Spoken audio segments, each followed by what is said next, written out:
It's really about scaling, hopefully without the stress, if that's indeed possible. And I'm joined by two of my colleagues from the CFO Centre today. Robert Loschek. Robert's been with us for about 11 years, based near me in Newcastle, New South Wales. And Robert Grinley, who's based in Auckland, who's been with us about 3 years. So we've got the two Roberts, which won't be confusing at all today, will it? Welcome, gents. Thank you. Welcome. Thanks very much for joining me. Both Roberts have a lot of experience supporting our clients, having been CFOs in global roles in their prior lives, and they're going to be sharing some experiences today in terms of how they've helped businesses scale, sometimes through to a successful exit. Just to set some context before I throw to the two Roberts is just to, I guess, clarify what we actually mean by scaling up and how it's sort of different from the notion of growth. Now, growth is about getting bigger, more customers, more revenue, more employees. It might mean new markets, but quite often it's just growth from within the existing markets of the business. And it actually typically means adding more resources to support that growth in proportion to the output. So, a lot of businesses feel like they can be spinning their wheels in terms of profit and cash flow, or indeed experience negative cash flow, even though their top line is growing, because the focus is not where scaling up is at. And that with scaling up, it might be, well, it is about getting bigger on the top line as well, but it's not. It's about having doing it in a considered sustainable way, without the proportional increase in cost base. So it's almost like, the ability to handle 10 times the volume of customers without 10 times the headcount or 10 times the overheads. So scaling is more about efficiencies. It's about leverage, building systems, and having a diminishing marginal cost attached to that increased revenue line. The approaches to growth and scaling, therefore, are quite, different. Growth tends to just focus on customer acquisition. So the questions that the business is asking itself there is, how do we find more customers? How do we shift more products or services to the existing customers that we've got? And how do we find more staff to support, all of that activity? When scaling tends to be more about prioritizing infrastructure, automation, process design, standardizing operations, investing in technology, trying to reduce manual processes accordingly, removing bottlenecks so that you can do more with less. And whilst there is also going to be a focus on marketing to increase customers and top line, it's really about looking at how they can make the business run more smoothly and do more with the existing cost base that they've got, and then add cost in a more considered way. So that's just setting up today's webinar. And I want to throw over to Rob Grinley. Rob, you've had a bit of experience in this area, and thought it'd be great for you just to share with the audience, what you've seen and what you've learned along the way. Sure. Thank you, David. So I'd like to talk about a sell-off transaction of part of a business that I was involved in, which definitely contributed to the themes of scaling up in terms of being smaller but more profitable, losing a longer tail and having more focus in the business without actually investing any more capital into the business. So my involvement initially centered around getting a greater understanding of project profitability within a company using their time management system. Their concern was that they really couldn't identify where they were making and losing money. They had a robust bespoke time capture system in place, very high staff acceptance and utilisation records on that platform. But it simply went nowhere. It needed matching to their finance system in terms of actual numbers, with some sharper costing rates by level. staff level and staff band, and finally some human best practice tweaks to bring reality to the financial outcomes that they were observing. The end result was quite revealing in terms of a long tail of low revenue clients which were largely identified as being underpriced, over provided for from the business platform, over-serviced, and they accounted for roughly 80% of the client numbers within the business, although in terms of value, they accounted for only 20% of the revenues. So they were sort of described as the heavy lift book or part of the book. The larger clients in the business, i.e. the 20% value in the books, but 20% of the client numbers, but 80% of the revenue, were mostly good profit-making projects and clients to deal with. There were, of course, a couple of handful of special clients that flatlined or went into the red once we allocated all of these time-costed elements across to their profits.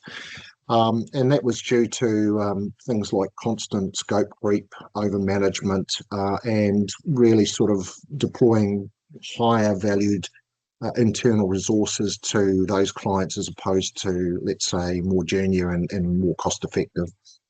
The outcomes were that there was operational changes that occurred to align staff, and there was internal policy development for charging for all of the scope creeps that were being observed in the business. Additionally, a discretionary pricing model became apparent and was implemented, and these all resulted in additional immediate profits to the business without any additional cost. Most importantly, I think the outcome of this investigation was that there was a delineation of the revenue book down to operating profitability, which triggered a previous discussion by the owner with another industry player who played in, let's say, the heavy lift client space. Soon after those discussions, they entered into an agreement about selling the, let's say, the heavy lift book clients. And I was engaged to create a set of historical and forecast information to support that carve out. I drew out the key messages about revenue, CAGR, operating profit rates, benefits that would come from merging in with the purchasers book, and other synergies.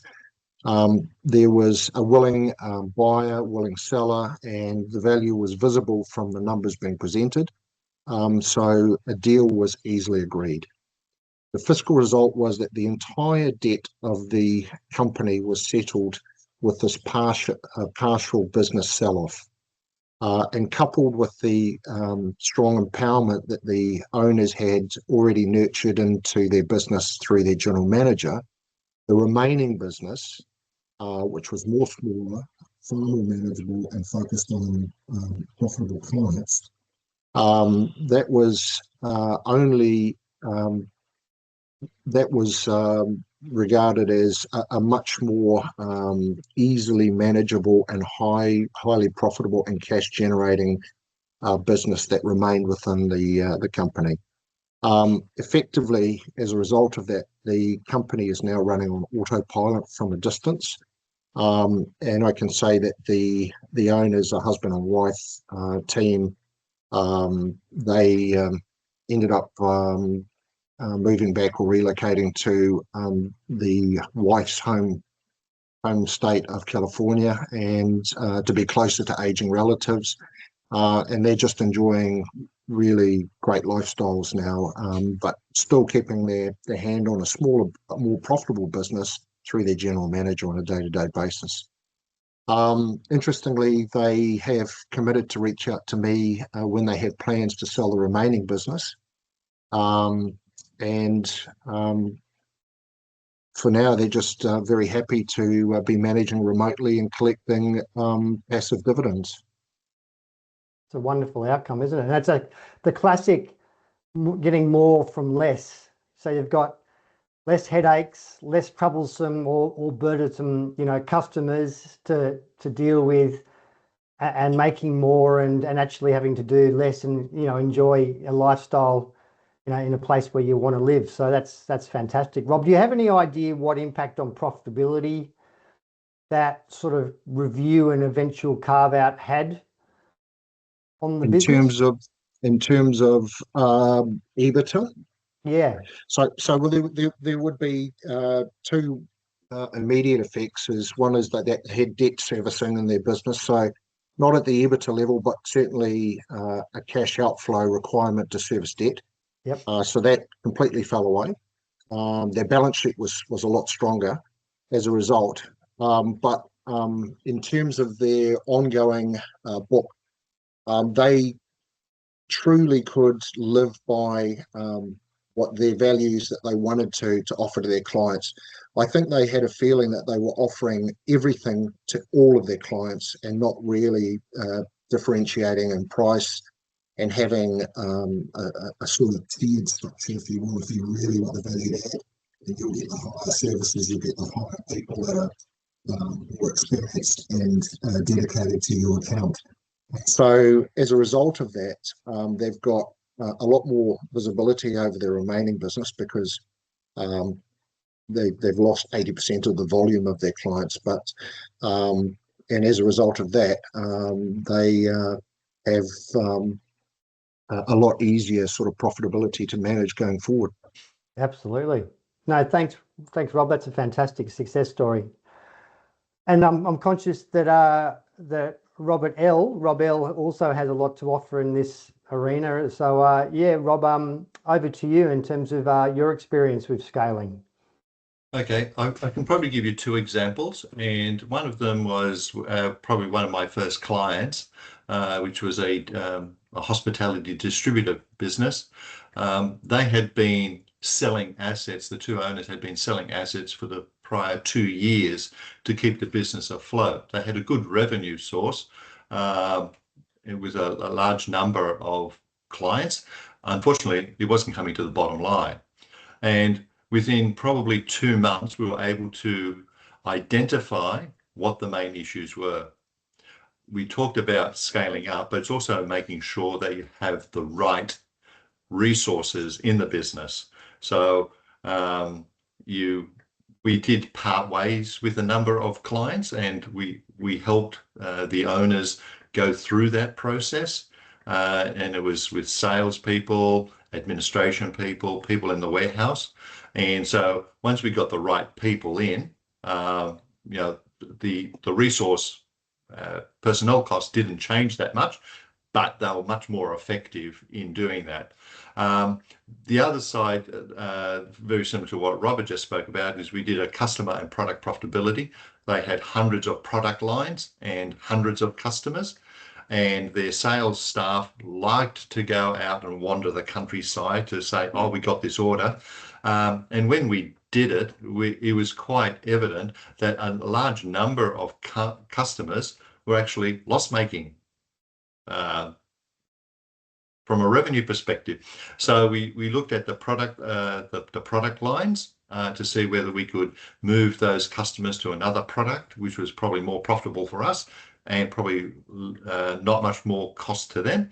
And it was also waving goodbye to customers because you had your sales guy going out for several hours and bringing back $1,000 order, which didn't even cover his cost, for example, of traveling out there.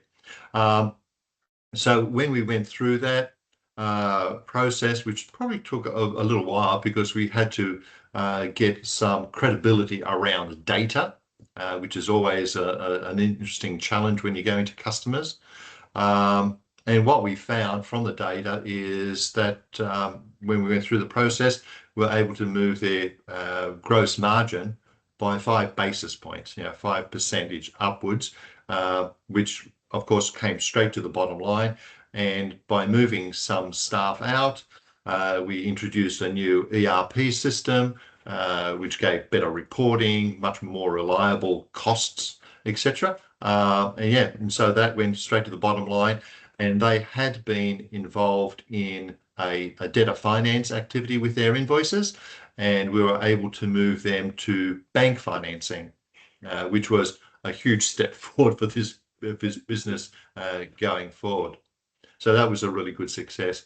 The other one was scaling up, was an air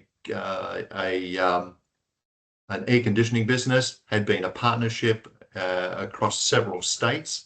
We were then able, the partnership, they had agreed to break up, as partnerships do, and this guy came into New South Wales. He had been here for a very long time, very experienced in this. So we then started preparing reporting, looking at margins on projects, etc., and that was able to increase margins there, just on products, and also looking at his charge out rates for employees, because there's always an issue that people don't look at what they're charging out versus what they're actually costing. So by moving the charge out rate, they were able to improve their margins there. So over a 2-year period, we were very focused on an exit strategy down the road. We were able to move the margin, we were able to improve revenue, just from the big projects that they were able to get, and they had a really good reputation in the marketplace, especially among big project works. We then went to the market through a broker, and we were able to achieve a really good price for the sale. The owners are very happy. They're still living in the area. They went on to a 4-day contract with this guy as an employee, because he wanted to start cutting back the number of hours he was doing. He's now down to consulting, I think, 2 days a week, which he says it's really great for him and his wife, and they're traveling, they're able to realign their retirement plans, and they're more than happy on how it's going forward. So it's been 2 success stories from that perspective. Fantastic. Yeah, love those stories as well. So yeah, there seems to be a sort of a constant theme there, and it's like, rather than getting caught up in the trap of just simply adding more and more turnover to your top line because it makes you feel good, and you want to be a $10 million turnover or a $20 million turnover business, which is great. It's about, okay, well, why do we want that? How are we going to do it in a way that doesn't break the camel's back, including the owner's back, let alone the business itself. So some great stories there about actually looking internally at the business. Some tough decisions are there, obviously, Rob, around, exiting some staff that were, I believe that one that you first were talking about was a family business, and obviously there was some family legacy issues. So I guess you came in and played that sort of good cop, bad cop, Switzerland when you had to. Yeah. Well, as we all know, once you come in as a CFO, through the CFO Centre, you become more than just a CFO. You become a counsellor, marriage counsellor, HR expert. Of course, you don't do all these things, but you engage people who are expertise in this to help achieve the right outcome for the client. Yeah, fantastic. No, thank you so much, both of you. It's some great stories, and I think I'll just end it by saying, if there's anyone out there that would like to achieve some of the things that you've heard today, and hopefully take some of the stress out of scaling up and growth indeed as well, feel free to reach out to the CFO Centre at cfocentre.com. We've got some fantastic CFOs, just like the 2 Roberts, all around Australia and New Zealand, and indeed around the world, and we're here to help, because at the end of the day, we love to start with the question, what do you want your business to do for you as the owner, rather than you be the slave to the business? So when you start thinking about it in those terms, that's where things like scaling up in a considered way can really give you great outcomes like you've just heard today. So thanks everyone for jumping on. I hope you got something out of it. Best of luck with your journeys, and thanks again to the two Roberts. Appreciate your time.